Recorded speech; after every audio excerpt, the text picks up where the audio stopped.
नमस्कार दोस्तों, hello doctor कार्यक्रम में आप सभी का स्वागत है। मैं हूं आपके साथ कृपा शंकर। दोस्तों, क्या आप जानते हैं कि 10 में से एक व्यक्ति को किडनी संबंधी बीमारी होती है। भारत में 7 लाख किडनी डिजीज के रोगियों की मौत हर वर्ष हो जाती है। देश में 2 लाख से अधिक किडनी ट्रांसप्लांट की जरूरत हर वर्ष होती है। और ऐसे में सवाल ये उठता है कि किडनी संबंधी बीमारी किस किस को हो सकती है, क्या इससे बचा जा सकता है?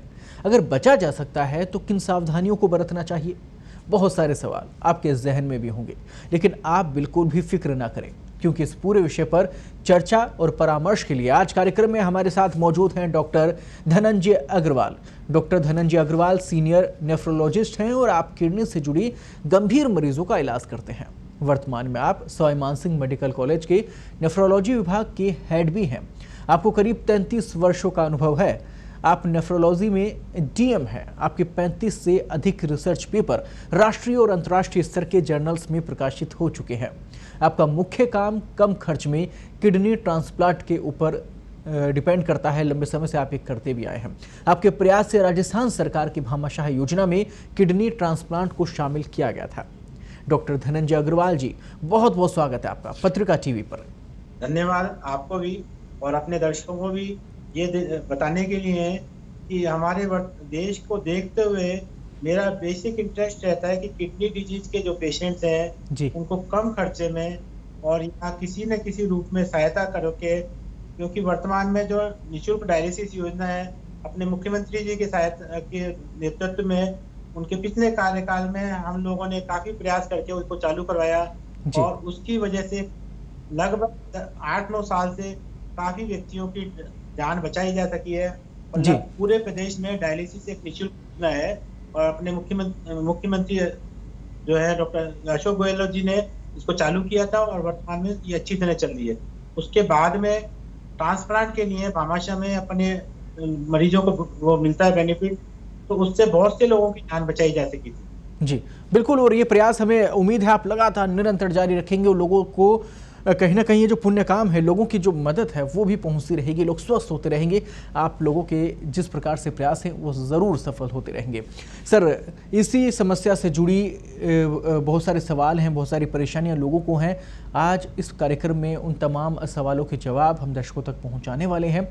आप सभी लगातार बने रहिए। सर, पहला सवाल मैं इससे जुड़ा हुआ लेना चाहूँगा कि आजकल कोरोना के डर से किडनी के मरीज हॉस्पिटल नहीं जा रहे हैं। इससे उन मरीजों को क्या क्या नुकसान हो सकता है, आप दर्शकों को समझाएं। कोरोना में जब शुरू में कोरोना ज्यादा नहीं था तो भय ज्यादा था, तो 2 पहलू में बात करेंगे। प्रथम 3 महीने और उसके बाद वाले 3 महीने। फर्स्ट 3 मंथ्स में जो स्थिति थी कि लोगों को भय ज्यादा था, बीमारी इतनी नहीं थी। भय था, लॉकडाउन था, पब्लिक ट्रांसपोर्ट नहीं थे, उसकी वजह से लोगों ने अस्पतालों में नहीं गए। तो कई व्यक्ति जो कि रेगुलर डायलिसिस से उनका जीवन चलता था, उनकी काफी लोगों की मृत्यु भी हुई। वो जैसे मेडिकल कॉलेज में काफी आउटडोर कम हो गया था, 10 से 20% आउटडोर रह गया था, तो वो लोग जो कि जिनको रेगुलर चेकअप होता था या निःशुल्क दवाइयाँ लेते थे, वो फर्स्ट 3 मंथ्स में नहीं आए, तो उससे उनको काफी नुकसान हुआ। दूसरे नेक्स्ट 3 मंथ्स में बीमारी काफी हुई और बीमारी काफी के साथ लोगों का भय खुल गया। भय खुलने का मतलब अननेसेसरी उन लोगों को सेंस ऑफ सिक्योरिटी हो गया, फॉल्स सेंस ऑफ सिक्योरिटी हो गया कि ये कोई छोटी मोटी बीमारी है, इसमें जैसे रूटीन सर्दी जुकाम होता है कि कोई बहुत ज्यादा प्रिकॉशन। तो जब तक वैक्सीन नहीं आया है तो ये लोगों को एक समझना चाहिए, मास्क की वैक्सीन है जो राज्य सरकार का भी एक लोगो वो है, और एक सिंपल मास्क को दोनों जने अगर पेशेंट और पहनेंगे तो 98% बीमारी कोविड की नहीं होगी। तो कोविड के दौरान किडनी पेशेंट्स को रेगुलर विजिट नहीं होना या डायलिसिस नहीं होने से इतनी मृत्यु हुई है, वो नुकसान कोविड की वजह से किडनी पेशेंट मरे हैं उनसे ज्यादा है। तो जो पेशेंट रेगुलरली जिनकी लाइफ बचती, जैसे कोविड में वर्तमान में ये देखा जाए कि राजस्थान में 2000 के आसपास डेथ हुई, लेकिन काफी सारे पेशेंट ऐसे हैं हमारे जो ट्रांसप्लांट वेटिंग में भी थे, वो रेगुलरली ट्रांसपोर्ट नहीं होने की वजह से या अपने आर्थिक स्थिति की वजह से राज्य सरकार ने किसी भी तरह से कभी भी वो जो सेवाएं जो पहले चल रही थी उनको बंद नहीं किया है।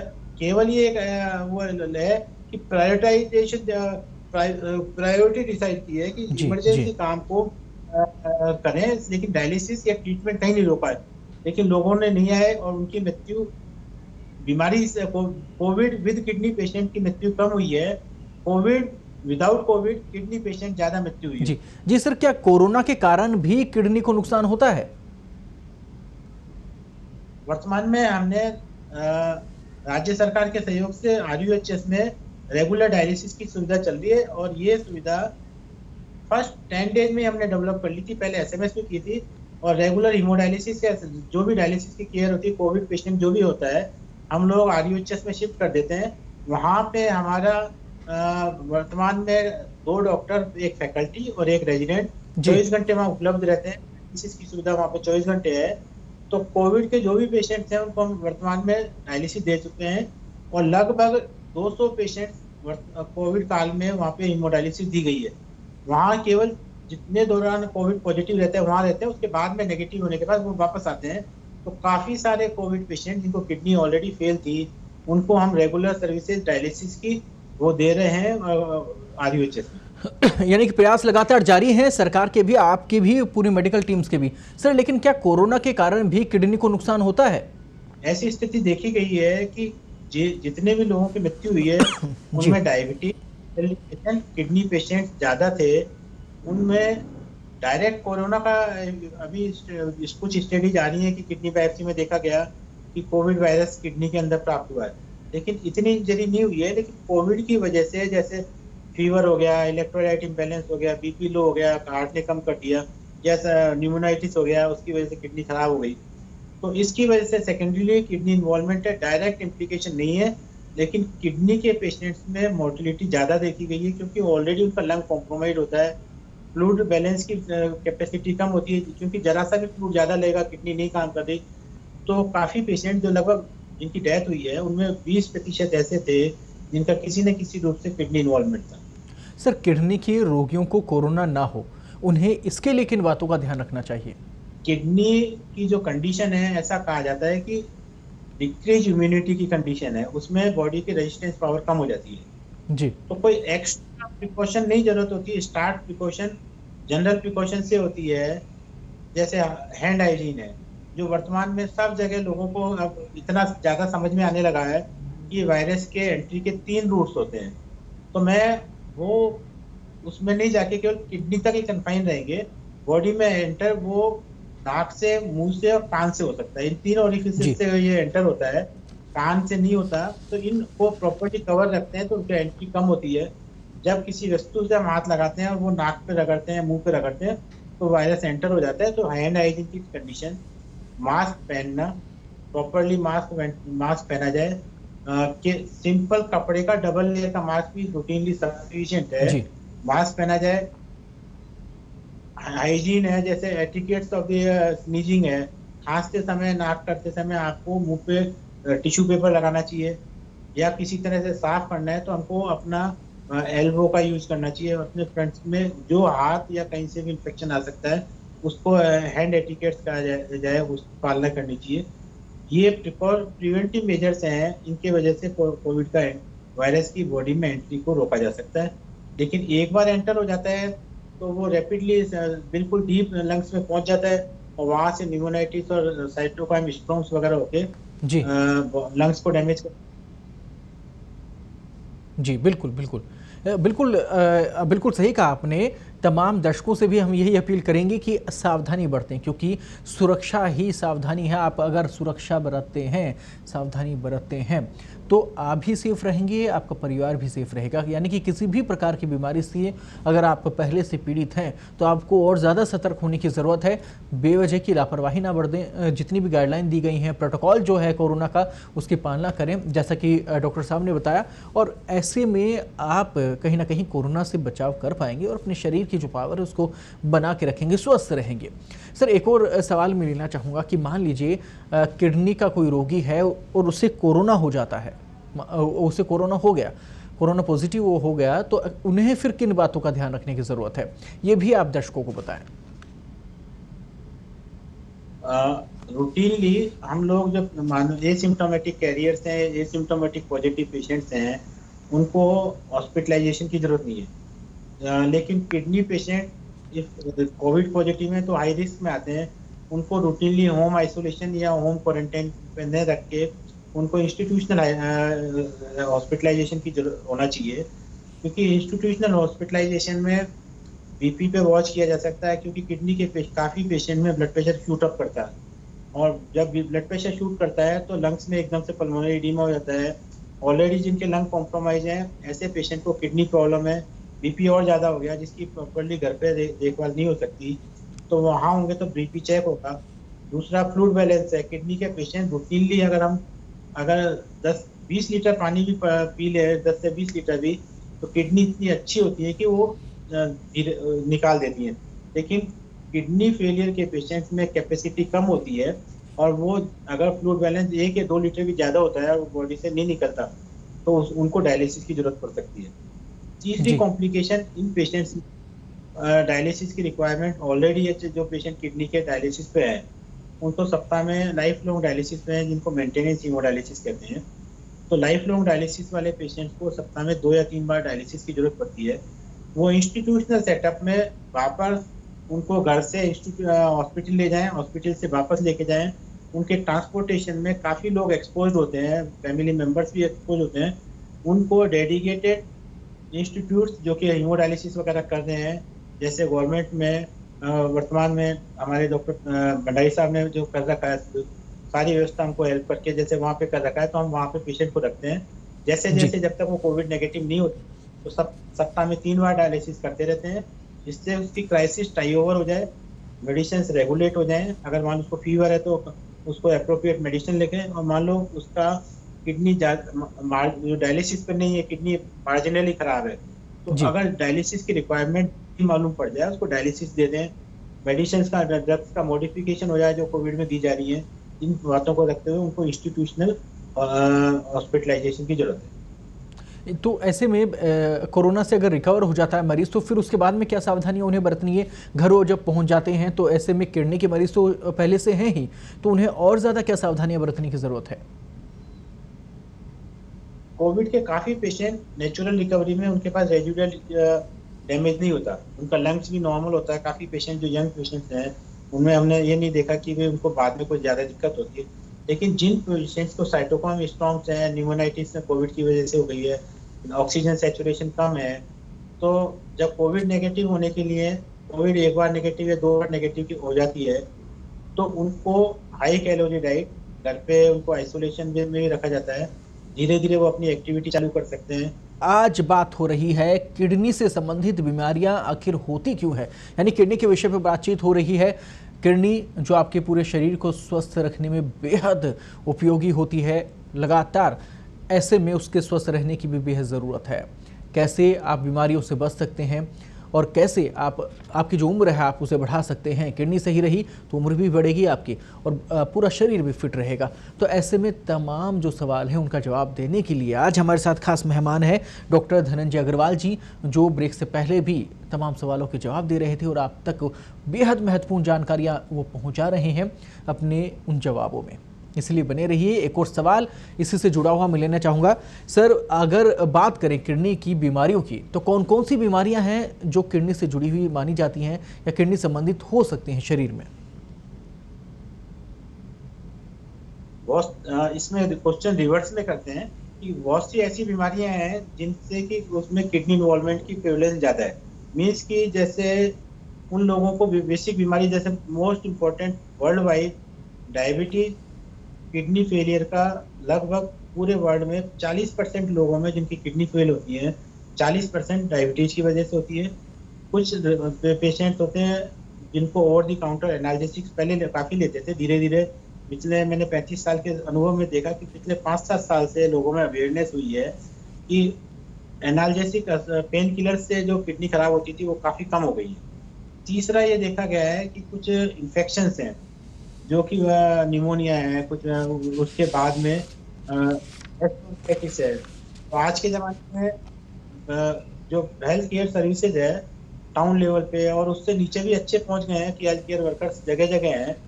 तो लूज मोशन होता है तो पानी की कमी होती थी, तो उसके बाद में किडनी फेल हो जाती थी।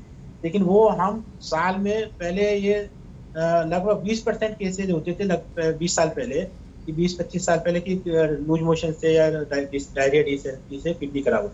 आज साल में इक्का दुक्का ये पेशेंट आते हैं क्योंकि ड्रिप लग जाती है, वाटर की डेफिशिएंसी कहीं ना कहीं करेक्ट हो जाती है, या पेशेंट को भी पता है कि अगर लूज मोशन है या उल्टियां हैं तो वो पानी पीता रहता है या आसपास के किसी न किसी नर्सिंग स्टाफ के पास जाकर ड्रिप लगवा लेता है, तो डायरिया एसोसिएटेड किडनी इंजरी खत्म हो गई है।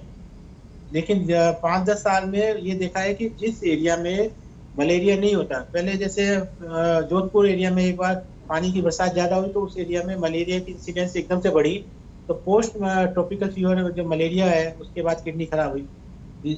एक समाज की विडंबना है कि पोस्ट किडनी डिलीवरी के बाद होती है कि एक्सेसिव ब्लीडिंग हो जाती है। इसमें बेचारे महिला का कोई प्रेगनेंसी किसी महिला के लिए एक अभिशाप या दोष बन के नहीं आ जाए, लेकिन साल में हम लोगों के पास एसएमएस में कम से कम 100-150 ऐसी महिलाएं आती हैं जिनकी किडनी डिलीवरी की कॉम्प्लिकेशन से खराब हुई।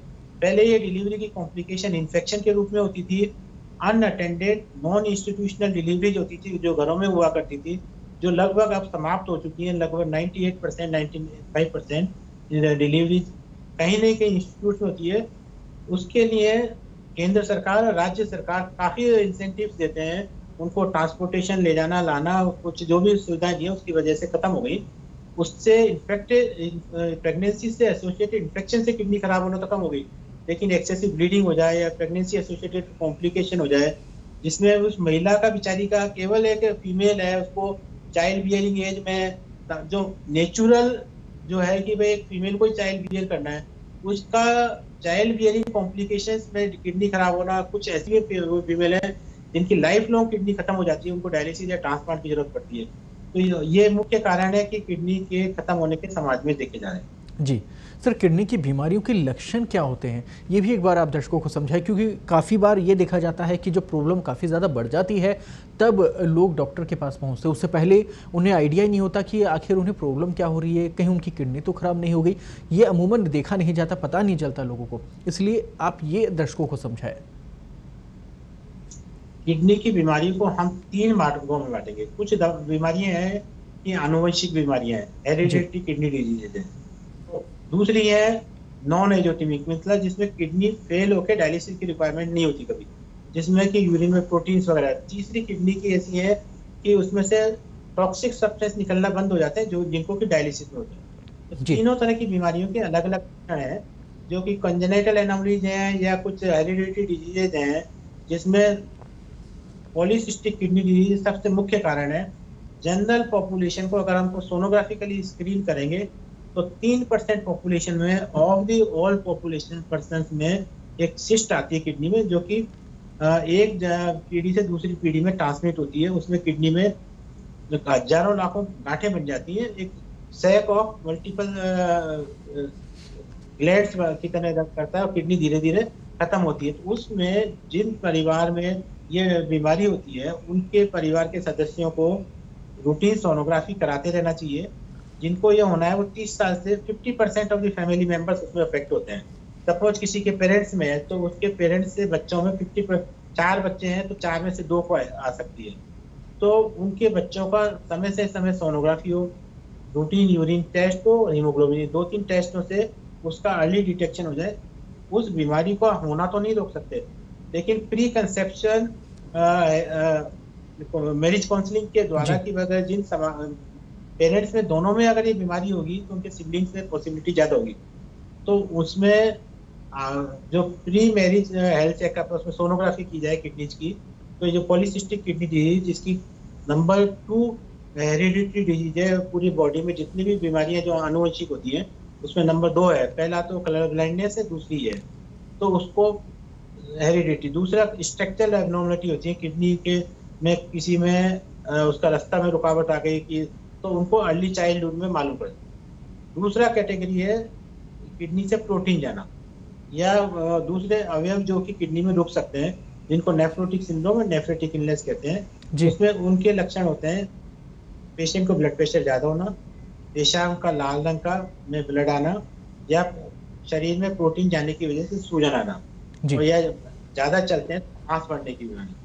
तीसरी बीमारी है क्रोनिक किडनी डिजीज, जिसमें किडनी खत्म हो चुकी होती है, डायलिसिस की धीरे धीरे रिक्वायरमेंट होती है। डायबिटीज पहले नंबर की बीमारी, दूसरे नंबर की जो प्रोटीन यूरिक मिलनेस, और तीसरे बीमारी ऐसी है, कई बीमारी जो होती है कि जिसमें अल्टीमेटली किडनी फेल होती है। तो तीनों तरह की बीमारी जिसमें कि किडनी फेल होती है, उनके लक्षण में जब किडनी फेल हो जाती है, डायलिसिस तक की रिक्वायरमेंट, भूख कम जी। लगना, उल्टियां आना, रात रात को पेशाब के लिए 3-3 4-4 बार बिगर पानी उठे। कई बार एंजाइटी की वजह से आदमी पानी पीता है, फिर सोता है, फिर यूरिन जाता है। तो वो अगर बार बार पानी बिगर पिए भी बार बार पेशाब आता है, क्योंकि रात को किडनी की कंसंट्रेटिंग कैपेसिटी लॉस हो जाती है। जी। तो जैसे ही आदमी सोता है, किडनी का वाटर ब्लड में आता है और किडनी से उसको 3-3 4-4 बार पेशाब जाना पड़ता है। तो इस ढंग से जो लक्षण है कि बार बार रात्रि को पेशाब जाना, हाथ जल्दी थकावट आना, ब्लड की बार बार कमी होना, ब्लड प्रेशर होना, पेशाब में ब्लड आना या सूजन आना या एसिडोसिस से सांस चढ़ना, ये मुख्य लक्षण किडनी फेलियर के हैं। जी। सर, आपने बिल्कुल सही कहा और दर्शकों को भी मैं यही निवेदन करना चाहूँगा कि जब भी आपको ऐसे लक्षण दिखते हैं, जैसा कि डॉक्टर साहब ने बताया, तो उसमें आप लापरवाही बिल्कुल भी ना बरतें। तुरंत परामर्श लें, डॉक्टर को दिखाएं और घर पे इलाज करने की बजाय, यानी कि स्वयं इलाज करने की बजाय, सबसे पहला जो परामर्श है वो डॉक्टर का होना चाहिए। और ऐसी जो बीमारियां हैं, जो परेशानियां हैं, शुरुआती लक्षण पर ही अगर आप पकड़ लेते हैं उसे, तो आप ये समझिए कि आपकी आधी बीमारी तो वहीं उसका समाधान हो गया। कि शुरुआती तौर पर ही अगर पकड़ में आ जाएगी बीमारी तो नहीं बढ़ेगी आगे, डॉक्टर से इलाज लेंगे और तुरंत सही हो जाएगी। बीमारी का स्टेज जब गंभीर हो जाता है तब ज़्यादा नुकसानदायक है। इसलिए लक्षण अगर दिखते हैं तो लापरवाही बिल्कुल भी नहीं बरतनी है, डॉक्टर को तुरंत दिखाना है। एक और सवाल मैं इसी से जुड़ा हुआ लेना चाहूँगा। सर, अगर किडनी की बीमारी हो गई है तो फिर ऐसे में इलाज क्या है, उसका समाधान क्या है उसका, ये भी आप दर्शकों को बताएं। देखो, हमारे देश में या पूरे वर्ल्ड के हिसाब से, जी। वर्ल्ड कहीं भी इतना रिच नहीं है, सारे लोगों को सारी extreme degree of the kidney care provide करते हैं। इवन यूएस वगैरह में वो लोग बात करते हैं कि किडनी का ट्रीटमेंट एक महंगा इलाज है। हम लोग तो इलाज महंगा मानते ही हैं। तो जी। हमारे देश के लिए जो मेन फील्ड ऑफ इंटरेस्ट है कि प्रिवेंटिव नेफ्रोलॉजी, हम प्रिवेंशन पे ध्यान दें, लक्षणों के साथ साथ उसका एनुअल चेकअप हो और अर्ली डिटेक्शन हो, तो हम लाइफ को प्रोलॉन्ग कर सकते हैं। जिसके मान लो किडनी अभी 10% खराब है और 100 उसको 80-90% खराब होने के लिए मान लो 5 साल की जगह 15 साल उसकी लाइफ एक्सपेक्टेंसी बढ़ जाती है या 20 साल बढ़ जाती है, तो एटलीस्ट हम जो डायलिसिस की पॉसिबिलिटी है वो हम एक्स्ट्रा 10 साल है। जो हमने लॉकडाउन में क्या किया, हमने अपनी प्रिपरेशन कर ली, कोविड के प्रति की भी हम लोग तैयारियां कर ली। तो प्रिवेंशन हम लोगों ने जो एकदम से महामारी या हेल्थ केयर रिसोर्सेज थे वो उसके रूप में एग्जॉस्ट हो गए, नहीं होके हम लोगों ने इसकी सामना कर लिया। सर, आप दर्शकों को ये भी बताएं कि किडनी की जो बीमारी है वो हमें हो ही ना, यानी कि शरीर स्वस्थ रहे और किडनी की बीमारी तक हम पहुंचे ना, वो कौन से तरीके हैं, हमारी दिनचर्या में हमें क्या कुछ शामिल करना चाहिए, कैसे हम अपने आप को बचा के रखें ताकि ये रोग हमें घेरे ही ना, ये भी आप बताएं सर। ऐसा देखा गया है कि जैसे डायबिटीज है, इसमें प्रिवेंटिव रोल्स ज्यादा है। जी। आदमी के हाथ में है कि मेडिसिन नहीं ले अननेसेसरी किडनी के डैमेज करने वाली, या पेन किलर नहीं ले। ये तो इंसान के हाथ में, अगर किडनी का इन्फेक्शन है तो उसको अप्रोप्रिएट एंटीबायोटिक यूज करें। किडनी कुछ लोगों में पेशाब के रास्ते में रुकावट से भी खराब होती है। जैसे राजस्थान में स्टोन बेल्ट कहलाता है राजस्थान, क्योंकि यहाँ पे सब जो लोग वहाँ काम करते हैं उनको सनलाइट का एक्सपोजर ज्यादा होता है स्किन पे। सनलाइट की वजह से विटामिन डी ज्यादा बनेगा बॉडी में, विटामिन डी से जी। कैल्शियम ज्यादा, कैल्शियम से स्टोन फॉर्मेशन ज्यादा होगा। अब जब स्टोन फॉर्मेशन होगा तो वो स्टोन अगर छोटा मोटा है तो निकल जाता है, लेकिन राजस्थान में वो हम हिंदुस्तान पूरे वर्ल्ड में जगह जगह ऐसी स्टोन बेल्ट कहलाती हैं। राजस्थान भी एक स्टोन बेल्ट है। अगर मान लो किसी के स्टोन हो गया तो कोई पेन एब्डोमेन हुआ तो सोनोग्राफी से पथरी मालूम पड़ गई, और पथरी अगर वो पेशाब के रास्ते में रुकावट कर रही है तो उसको जी। जल्दी से जल्दी को रुकावट को दूर करना चाहिए, जिससे कि किडनी वापस अपने फंक्शन को चालू कर दे। हम उसको नेग्लेक्ट करते रहे, पथरी पड़ी रही और उसने पूरे किडनी को डैमेज कर दिया। पहले एक किडनी को करेगी। जिन लोगों की स्टोन बनने की टेंडेंसी होती है वो एक फिक्स इंटरवल पे बार बार स्टोन बनाते हैं बॉडी में। मेटाबॉलिक, तो उसका मेटाबॉलिक इवोल्यूशन हो, क्या बॉडी में कैल्शियम की जरूरत है, विटामिन ज्यादा तो नहीं है, विटामिन की जरूरत है। जो constituents of the stone, kidney stone होते हैं, उनका ब्लड टेस्ट होता है, ब्लड में कैल्शियम, यूरिन में कैल्शियम, ब्लड में यूरिक एसिड, ऑक्जेलेट, जो वो अगर किसी के ये मेटाबॉलिक एबनॉर्मलिटीज है, उनको बीमारी उसको आइडेंटिफाई करना और स्टोन जी। डिजीज के रोकने के लिए प्रिवेंटिव है कि भाई ये आपने डाइटरी मॉडिफिकेशन का, नॉन वेजिटेरियन डाइट्स वालों को देखा गया यूरिक एसिड स्टोन ज्यादा बढ़ता है। अगर किसी के यूरिक स्टोन ज्यादा है तो वो ज्यादा उसकी डाइट का जी। मॉडिफिकेशन कर दे, विटामिन सी का ज्यादा लेना। तो स्टोन जो हमारे राजस्थान में ज्यादा काफी कॉमन है, तो स्टोन का अर्ली आइडेंटिफिकेशन और उसका रिमूवल जरूरी है। जी, बिल्कुल। बहुत बहुत धन्यवाद सर, आपने बेहद महत्वपूर्ण यहाँ पर बातें दर्शकों को बताई हैं और पूरी चर्चा में आप शामिल हुए, पूरी चर्चा को आपने सार्थक बनाया। बहुत बहुत धन्यवाद आपका। एक मैसेज है मेरा जी, ज़रूर। कि हम लोग एसएमएस में लगभग 46 कैडेवरिक किडनी ट्रांसप्लांट कर चुके हैं। मीन टू से कि 46 लोगों को डेड बॉडी में से किडनी निकाल के हम लोग, हमारी टीम ने भी इन दिन जब डॉक्टर भंडारी जो प्रिंसिपल, इनके नेतृत्व में सारे लोगों ने, जो यूरोलॉजी नेफ्रोलॉजी की टीम ने, एक 46 ऐसे व्यक्ति थे जिनका नया जीवन मिला। जो एक वो किडनी डिस्ट्रॉय या तो शमशान में जाती या वो होती, उनके किडनी बिल्कुल। लग के उन लोग अच्छा जीवन कर रहे हैं। तो लोगों को प्रेरित होना चाहिए कि कैडेवरिक किडनी ट्रांसप्लांटेशन से हम लगभग 6 लोगों को जीवन दान दे सकते हैं, कि 2 किडनी, 1 हार्ट, लंग, ऐसे 6 ऑर्गन है।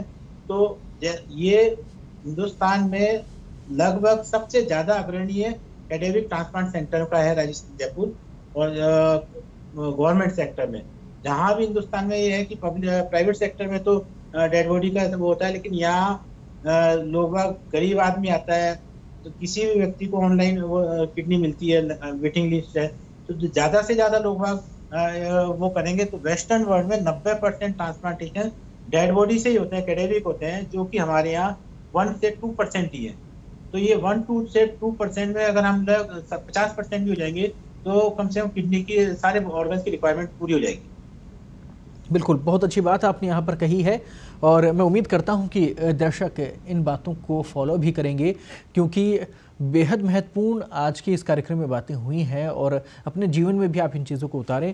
आप ज़रा सी सावधानी बरतेंगे, अपनी दिनचर्या में ज़रा सा सुधार लाएंगे तो आपका स्वास्थ्य भी ठीक रहेगा और आप लोग सभी स्वस्थ रहेंगे, बीमारियों से बचेंगे। सर, बहुत बहुत धन्यवाद पूरी चर्चा में शामिल होने के लिए। तो फिलहाल आज के कार्यक्रम में इतना ही। कल फिर आपसे मुलाकात होगी किसी नए डॉक्टर के साथ, नए एक्सपर्ट के साथ में, और किसी नई बीमारी पर बात करेंगे, उस विषय को जानेंगे और उससे का जो समाधान है उस बीमारी का वो भी आपको बताएंगे। तब तक के लिए हमें दीजिए इजाज़त। नमस्कार।